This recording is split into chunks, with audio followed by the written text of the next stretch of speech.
بسم الله الرحمن الرحيم الصلاة والسلام على أفضل المرسلين وعلى آله وأصحابه وخديم أمته. Assalamu alaikum chers frères musulmans, chers frères talibés. Nous allons continuer toujours l'étude du titre Al-Kabaïr, les péchés capitaux qui sont au nombre de 20. Nous en avons cité la dernière fois 4 qui sont liés au cœur et qui sont les mères de tous les vices du cœur, en dehors des autres. Ces 4-là, c'était donc l'ujb, la surestimation de soi,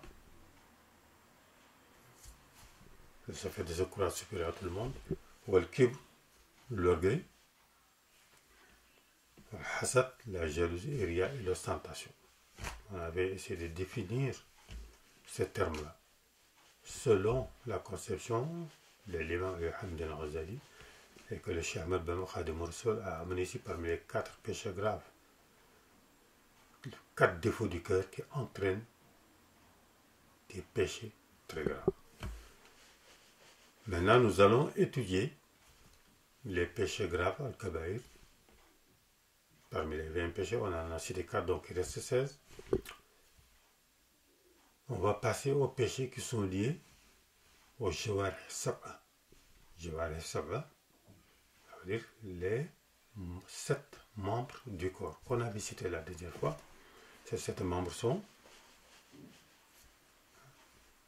Al-Ayn, les yeux, Al-Uzn, les oreilles, Al-Lisan, la langue, Al-Yadayn, les 2 mains, Al-Batn, le ventre, Al-Farj, les organes génitaux, Al-Rijl, les pieds. On avait dit que ces 7 membres-là font face aux 7 portes de l'enfer. C'est-à-dire que l'individu qui commet des péchés par un de ses membres s'expose à entrer en enfer par l'une de ces portes. Que Dieu nous en préserve. Donc le meilleur moyen d'échapper à ce purgatoire-là, c'est justement de prendre conscience de la gravité de ces péchés, non seulement de s'en abstenir, mais de se repentir de ces péchés définitivement si jamais on a eu la malchance de les commettre. Donc, parmi les 7 membres, nous avons d'abord les 2 mains. Le cheikh commence par nous citer les péchés qui sont liés aux 2 mains. Il en cite 2. Al-Qatlu, wa bil yadayn al-Qatlu, mislu sariqa. Al-Qatlu, mislu sariqa. خص الشكر الذي كفاك الفسق. القتل c'est le meurtre. Le meurtre. Le meurtre ne se fait qu'avec les 2 mains. On tue par la main. Soit par une arme, soit en étranglant quelqu'un, mais on tue par la main. C'est pourquoi il dit Al-Qatl, le meurtre se commet par la main. Sariqa, Sariqa, c'est le vol. Le fait de prendre le bien d'autrui par tromperie, alors qu'il ne nous a pas donné ses biens. On l'a volé. Il dit que le vol se fait par la main. Soit en fracturant une porte, en entrant dans une demeure qui n'est pas la sienne, pour s'emparer du bien d'autrui, contre son gré, et se sauver. Ce qu'on appelle le vol. Il dit que le vol fait partie, avec le meurtre, des grands péchés. Des grands péchés. Alors, il fait une prière. Il demande à Allah subhanahu wa ta'ala de nous protéger de ces 2 actes de rébellion. Ce sont des fiscs, ce sont des actes de rébellion. Pourquoi? Parce qu'Allah nous interdit dans le Coran de tuer sans raison valable. Personne n'a le droit de mettre fin à la vie d'autrui par préméditation. C'est interdit. Donc c'est un péché grave, capital. Il nous interdit le vol. En contrepartie, il nous ordonne de travailler kasb al-halal. Kasb al-halal, c'est l'acquisition des biens licites par le travail. C'est par le travail qu'on doit acquérir les biens pour se nourrir, pour s'habiller, pour se loger, pour vivre tout simplement. Donc ce sont deux péchés capitaux dont il faut se prémunir. Donc voilà deux grands péchés qui sont liés aux deux mains. Il en a cité deux. Donc plus les quatre qu'on vient de citer, donc on en a 6. Et maintenant on passe à ce qu'on appelle femme. Femme, ça veut dire la bouche. Et dans la bouche, nous avons la langue. Donc on peut commettre de grands péchés à partir de la bouche. Et donc de la langue qui a été citée parmi les 7 membres. Par la bouche, par ce qui entre et ce qui sort. Par ce qui entre. Il dit wa ghibatun namimatun akul riba khussat bi famin mislu khamrin shuriba. Il commence par citer ce qu'on appelle riba. Riba, c'est la médisance. Ghibatun, il l'a défini dans Jawharun Nafis. Pour ceux qui l'ont déjà appris, Ghibatun, ça veut dire la médisance. C'est le fait de parler de quelqu'un, de dire du mal de quelqu'un alors qu'il est absent. Alors qu'il est absent. Et s'il l'avait entendu, ce que tu as dit sur son dos, il serait mécontent. Ce qu'on appelle un riba. Il dit que c'est un grand péché. C'est un grand péché. Ça commence par citer quelqu'un qui n'est pas là. Citer quelqu'un qui n'est pas là. Et ceux qui sont mal intentionnés ne s'arrêteront pas à la citation de ce quelqu'un qui n'est pas là, mais ils diront quelque chose de mal sur lui, alors qu'il n'est pas là. C'est ça qu'on appelle un riba. Il dit que c'est un grand péché. Un péché énorme. Et nous avons ce qu'on appelle namimatun. Namimatun, c'est la diffamation, la calomnie. La calomnie. Namimatun, c'est la calomnie. Le fait de calomnier quelqu'un. Dire de quelqu'un quelque chose qu'il n'a pas fait. Mettre sur le dos de quelqu'un une faute qu'il n'a pas commise, en disant tel ou tel type a fait telle ou telle chose, alors qu'il n'a pas fait. Ce qu'on appelle un ami. De colporter de mauvaises paroles vers quelqu'un. Namimatun. C'est pourquoi il dit que la calomnie, namima, c'est un péché grave, mais qui est lié à la bouche. Et la namima se prononce par la langue et la langue est dans la bouche. Donc c'est un péché capital qui se fait par la langue. Namimatu. La calomnie. Que Dieu nous en prie. Ensuite, akulu riba. Akulu riba. Consommer riba, l'intérêt illicite. L'intérêt illicite. C'est quoi, riba? C'est quand l'argent rapporte l'argent. Quand tu prêtes à quelqu'un de l'argent, par exemple, tu prêtes à quelqu'un 10 000 euros en lui disant, mais tu me rendras 15 000 euros. Les 5 000 euros en plus constituent ce qu'on appelle l'intérêt ou donc le riba. Alors que seulement le capital que tu avais investi, que tu avais prêté, c'était 10 000 qui t'appartient. Mais les 5 000 pour faire fructifier ton argent, en réalité, il ne fructifie pas auprès d'Allah, mais plutôt le diminue en valeur, ce qu'on appelle un riba. Il dit akul riba, le fait de manger de l'intérêt mal acquis, illicite, il dit que c'est un grand péché. C'est parmi les grands péchés. Puisque dans le Coran, Dieu dit que Allah subhanahu wa ta'ala déclare la guerre à ceux qui pratiquent l'usure, l'intérêt.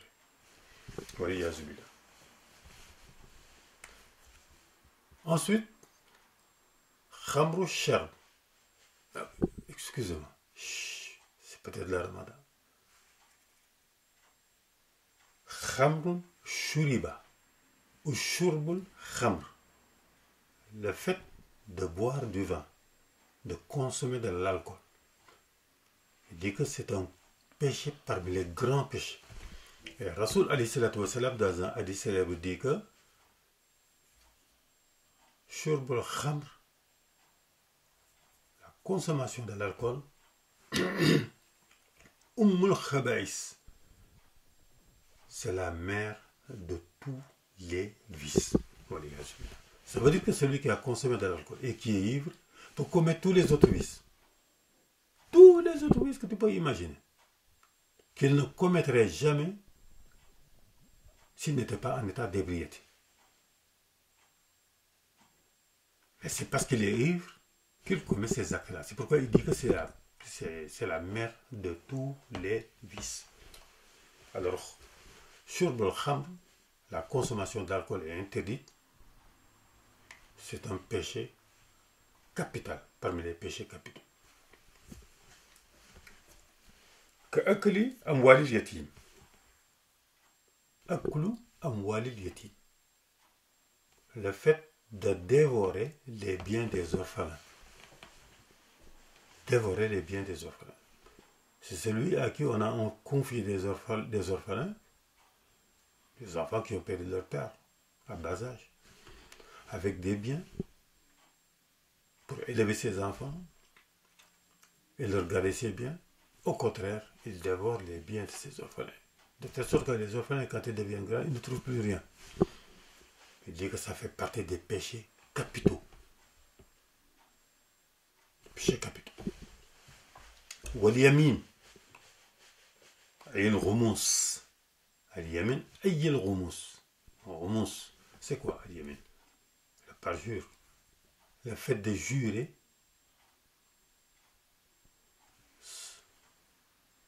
sans dire la vérité. Je jure que. Alors que ce que tu dis n'est pas vrai. Je jure que c'est lui le coupable. Alors qu'il n'est pas coupable. Je jure que je ferai telle ou telle chose, alors que tu ne le feras pas. Je dis que al-yamin, le fait de jurer et de mentir, c'est un péché capital parmi les 20 péchés capitaux.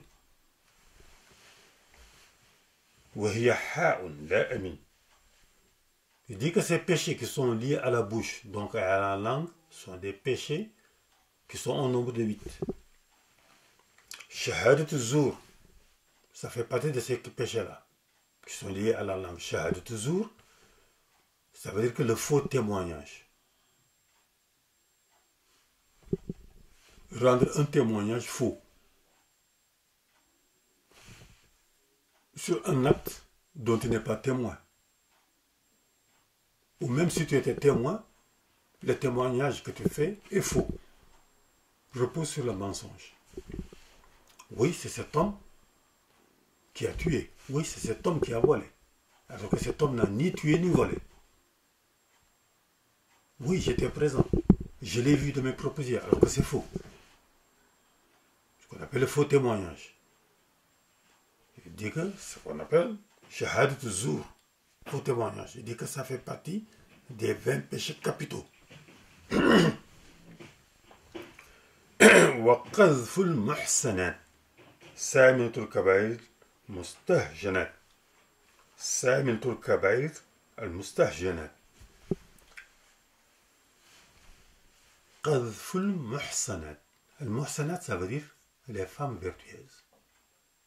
قذف المحسنات, c'est le fait d'accuser une femme vertueuse d'adultère ou de fornication, en disant que cette femme a forniqué, ou cette femme a commis l'acte d'adultère parce qu'elle est mariée et on l'a surpris avec tel ou tel homme. Alors qu'en réalité, c'est faux. Si on te demande d'amener 4 témoins, tu ne parviendras pas, tu es incapable d'amener 4 témoins.